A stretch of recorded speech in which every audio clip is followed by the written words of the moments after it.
Excuse me, জীবনে আমার আপনাকে একটা কথা বলার ছিল। তোমার মতন বখাটে ছেলেরা কি বলবে সেটা আমি জানি। আপনি আসলে আমাকে ভুল বুঝে বসে আছেন। আমি আসলে সরি আপনাকে ডিস্টার্ব করার জন্য। আমি আসলে একটা শাড়ি কিনতে এসেছিলাম। আমি আসলে নিজের শাড়ি চিনি না তো, তাই আপনাকে দেখার পর মনে হচ্ছে যে আপনাকে একটু অনুরোধ করে যদি একটু হেল্প করতেন আমাকে। হ্যালো আকাশ, কোথায় তুমি? তোকে না থাপড়া একদম সোজা মানে ফেলবো, বুঝছিস? তোরা মানা করছিস যে আমার নাম ধরে ডাকবি না, আমি তোর বড়। এত বড় বড় করো কেন? নাম ধরে ডাকলে কি তোমার ইজ্জত নষ্ট হয়ে যাবে? আর আমি তোমার নাম ধরে ডাকবো না, কি বলে ডাকবো? ও গো, হ্যাঁ গো, এইসব বলে রাখবো? টাকামি করবি না, তুই আমাকে ভাইয়া বলে ডাকবি। পারবো না, তুমি আমার আপন ভাই না, ফুফাতো ভাই। আমি তোমাকে ভাইয়া বলে ডাকতে পারবো না। শোন, তুই আমার ভাইয়া বলে ডাকতে ইচ্ছে না করলে ডাকবি না, কিন্তু তোর মুখ থেকে আমি আকাশ নামটা শুনতে চাই না। অন্য কিছু ডাকবি দরকার হলে। ওকে, ডাকবো না। তাসমান, কোথায় তুমি? কি বললি? দেখো, এখন কিন্তু চেতবা না। এখন আমি তোমার নাম ধরে ডাকছি না। তুই না জীবনে কোনদিন মানুষ হবি না। তোরা যে বিয়ে করবে তার খবর আছে। আমি ফুড কোর্টে ওয়েট করছি, তুমি এসে কল দিও। কেন ডেকেছিস বল? তোমাকে আসতে বলছে দুইটা কারণ। বলে ফেল। তুমি এখন গিয়ে আমাকে একটা শাড়ি পছন্দ। আমি নিজে চীনে একটা লুঙ্গি কিনতে পারি না, আর তুই আসিস আমাকে তুই শাড়ি কেনাতে। ওকে, তাহলে শাড়ি পাবো, ওই গিফট। সেকেন্ড কারণটা বল। দ্বিতীয় কারণটা হচ্ছে তোমাকে দেখতে খুব ইচ্ছে হচ্ছিল। তুই চুপ করে আছিস কেন বল?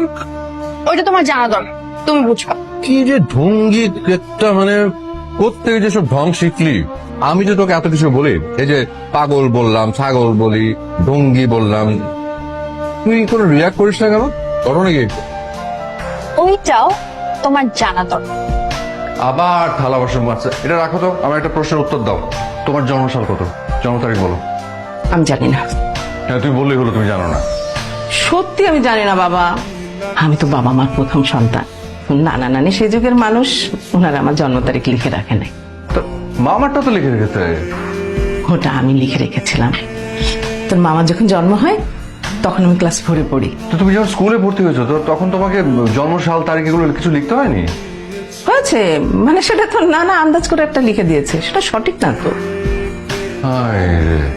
তাহলে তুমি তোমার মায়ের জন্মদিন পেলে কিভাবে? ও অনেক অনেক কষ্ট হয়েছে, তবে অনেক মজার অভিজ্ঞতা। আমি করলাম কি, সব ফ্যামিলি মেম্বারদেরকে ডাকলাম, সবাই বাসায় আসলো, তারপরে সবাইকে নিয়ে আমাদের ডিসকাশন শুরু হলো যে কবে হতে পারে মার জন্মদিন।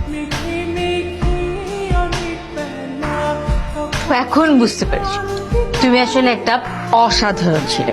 হ্যালো, আসমান, কোথায় তুমি? মায়ের শাড়ি কেনা হয়েছে? হ্যাঁ শাড়ি কেনা হয়ে গেছে। তাড়াতাড়ি আসো, আমি রেডি হয়ে বসে আছি। হ্যাঁ হ্যাঁ হ্যাঁ, আমি উঠছি, আসছি, বাই। আমি আমার মায়ের জন্য কিনেছিলাম এই শাড়িটা, আমি আপনাকে দিতে চাচ্ছি। আমার দিবেন কেন? আপনার মার সাথে আপনার মারই দেন। আমরা অনেক দূরে থাকে তো, ওনার কাছে এখন পৌঁছানো সম্ভব না। এই ছেলে, তুমি শাড়িটা ওনাকে দিয়ে দিলে কেন? এখন আপনি আমাকে ফলো করছেন? আরে আমি তোমার ফোন নাম্বার নেইনি, সেই জন্য তোমার পেছনে পেছনে কতবার ডাকলাম, তুমি তো শুনলেই না। আমার ফোন নাম্বার দিয়ে আপনি কি করবেন? তার আগে তুমি বলো, শাড়িটা তুমি ওনাকে দিয়ে দিলে কেন? এখন আসলে শাড়িটা ওনার কাছে পৌঁছানো সম্ভব না। তোমার মা ঢাকায় থাকেন না? না। তোমার মা কোন জেলায় থাকে? শোনো, ঢাকা শহর থেকে বাংলাদেশের যে কোনো জেলায় দিনের মধ্যে পৌঁছানো যায়।